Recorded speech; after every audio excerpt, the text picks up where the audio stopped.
Have you ever seen your pet suddenly stop, freeze in place, their head cocked, eyes wide, staring at a blank wall, as if watching something you can't see?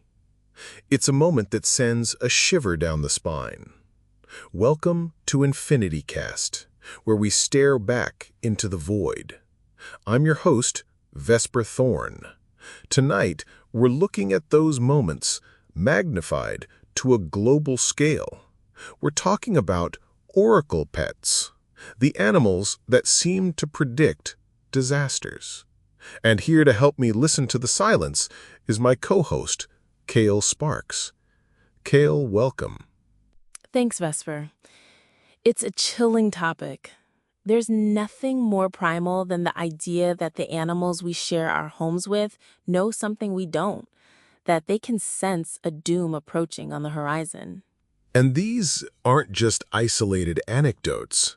The stories are ancient, woven into the folklore of cultures that live on fault lines and coastlines.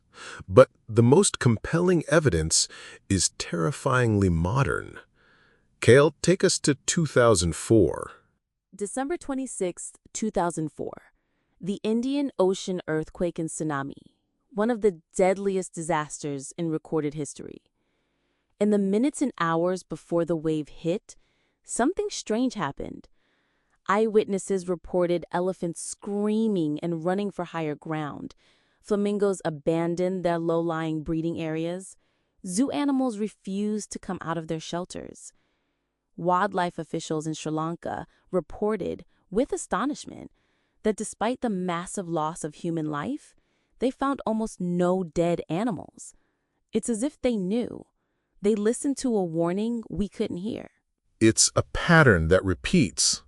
Go back to 373 BC, Greece. The historian Diodorus Siculus wrote that days before a catastrophic earthquake destroyed the city of Helique, the city's animals, rats, snakes, weasels, centipedes, fled in a mass exodus. They abandoned the city that was about to become their tomb. So that's the question that hangs in the air, isn't it? Is this some kind of psychic phenomenon, a genuine sixth sense? Or is it simply five senses, tuned to a frequency we've long since forgotten? Science, of course, tries to offer a rational explanation. Seismologists suggest that some animals can feel the Earth's primary waves, or P waves. Those are the faster, smaller tremors that arrive seconds or even minutes before the destructive secondary waves that we feel as the earthquake. Right. To them, it's not a psychic vision. It's a physical sensation, a clear signal that something is wrong. Others theorize they can detect subtle changes in the electromagnetic field or hear the infrasound, the low-frequency roar generated by shifting tectonic plates. It's a symphony of disaster that we are completely deaf to. And this leads us to the most vital and haunting question. If they can hear the warning, can we learn to listen through them? Could these oracle pets become our saviors? It's a tantalizing idea, but the execution is the problem. How do you build a reliable early warning system based on a nervous dog or a cat hiding under the sofa? My dog barks if the wind blows too hard. How do you distinguish that from a premonition that the ground is about to split open? That's the barrier. We search for consistent, replicable data. But this is primal instinct. It's messy, it's chaotic.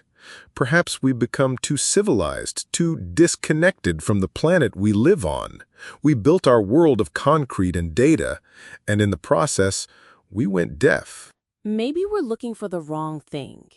We want a siren, a clear alarm, but maybe the warning is quieter.